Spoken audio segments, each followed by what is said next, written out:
Good evening, everyone. How many people in this room agrees with this statement? Is the search engine marketing dead? Well, we are in a good company. Yeah. So let's see why everybody pronounced it's dead. In last 2 years, SEO has been pronounced dead many times, and let's see what actually had made people speak about that. So the major game changers, we're going to go through some of the changes which have made people think about this. Rise of social media like Twitter, Facebook, YouTube, which of course is the main reason why everybody thinks search engine marketing is dead. Then the introduction of new features like Google Instant, real-time search, Google and Bing social search, 7-pack, which again is replaced by Google Places, and rise of Google Local. The outcome, people think SEO becomes more difficult, PPC become more increasingly intolerant of wasteful clicks, and social media became an acceptable topic. So when people talk about social media, it's like they are more comfortable with this. So that's been the outcome. Here are a few reasons behind the perceptions why people think it's dead. Recommendations by friends or peer, which seems to be scoring over search engine results, like the like buttons which Facebook introduced, many people think of them as a links. So that was one. Facebook and Twitter will prefer as a better source for instant expert answers. People versus scroller. It is assumed that eventually personal will take over the technical. So it's like more people click likes, the more that is a relevant results. Social media as branding tool is far more effective than SEM. Well, that's what they think. The ugly truth. Marketers using different methods to fulfill different requirements. 34% of this is based on the data which is combined from the North American market. 34% of the companies cited generation of leads as the primary goal of SEO, which always has been. 39% cited selling of products, services, content online as a primary goal of SEO, and 50% of the companies cited branding as the primary goal of SEO. Now, the combination which we think, I think, or let's say panel thinks, the SMO and the SEM, that's the combination which it is there. The truth is social media has become a part of SEO, and here it is how. Google and Bing now use social signals in rankings pages. As of now, they are using it in real-time searches, and as the rumor goes, they might start soon using them for the natural search, organic results as well. Brand name personality searches throw up results from LinkedIn, Twitter, Facebook. We all come if anybody searches for any one of us. That's true. Corporate use of social sites dominates the search results such as YouTube, Facebook. Most of the corporates are trying to use these channels so that the branding, if somebody search for their brands, they have a total dominance in the SERPs. Then Twitter ranks and retweets we've been lately hearing them a lot, and we've been hearing that they're going to be doing more link building through Twitter ranks and retweets. The road ahead. Clearly, neither SEO, neither SEM nor social media is enough. A well-balanced campaign needs to be designed keeping in mind the initial objectives as well as the long-term requirements in mind. Again, social media increasingly complementing SEO efforts, as we can see every day. Faster and better indexing of social content, again with social media with real-time searches. And the content marketing, as I said, is going to gain momentum in 2011. A lot of social media marketers say that SEO is dead.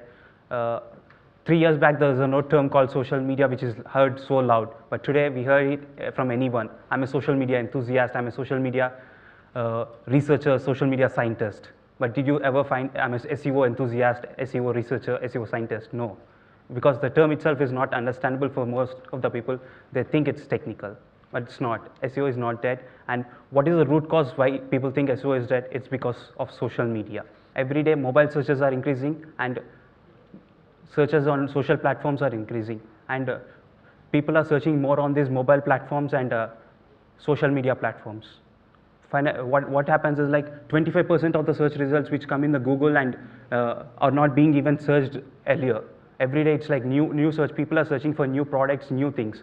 And social media platforms doesn't have any of this content, any of this data. You go to Facebook and you want to find something, you don't get it really there because you don't have a huge content metrics which is taken from different platforms and being organized there. It's Google and it's Bing or it's Yahoo which is doing it.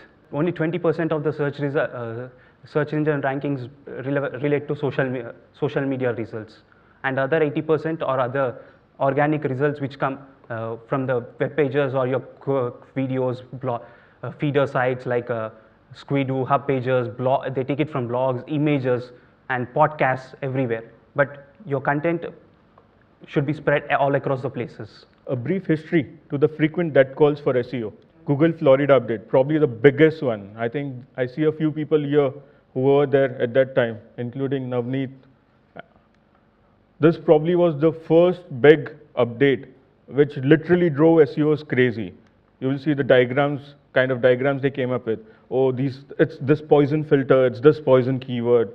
Those were the really crazy days. In fact, this was probably the first time where people who were thinking that they could do SEO, and after Florida update, they said, no, it's no longer my cup of tea or coffee. I'm no longer going to do that. So it actually filtered out the serious ones from the ones who are not serious. Universal search, a big one. Why? Because if you see, there was this F-scanning pattern of users. Whenever people used to search, the first three results were pretty important. After universal search, which basically is blended search, when you had images and everything coming up, it changed the user behavior. The first three keywords or first three rankings were no longer important. Real-time search, again, tweets started coming in search results. Subsequently, in August, it got its own URL. Google Instant, Navneet covered in his presentation. Google Places search, rolled out on 27th October 2010. How do good SEOs keep track of what to expect in future? Because that is pretty important. If you know what's gonna come next, you probably can much better manage. So there are a few tricks. Follow search engine acquisitions and partnerships. In 2010, Google acquired 26 acquisitions. These are just a few of them. So what do, you actually look at all those companies, what they specialize in, and if Google has picked them up, then there is possibly a chance that Google is thinking that some of these things might come up in search. So you start following them. You also look at, like for example, Bing and Facebook partnership. So now we see that Facebook likes are now part of Bing's algorithm. Although the results are not earth-shattering, these are simple changes in results, but those are definitely there. So you know that this is the way in at least what Bing search is moving. So by looking at that, it will give you a hint of what to expect in future. The second trick, follow Google, Yahoo, and Bing search patterns. How do you do that? Google has a solution for that. It's called Google Pattern Search. Go to Google Pattern Search, type in Google, type in Bing, look at what search patterns they have filed, study those patterns, and then you will see that if they have filed for patterns, and sometimes it is possible that those things might come up in the next few years. Third thing, check what Eric Schmidt says, not what Matt Cutts says. Eric Schmidt is the CEO of Google. So whenever he's talking to media, he's constantly asked this question, why is Google better? How are you facing off competition with Facebook? So he generally gives these broad ideas, broad things, he says few things, but they give you an idea as to where Google is moving in terms of search.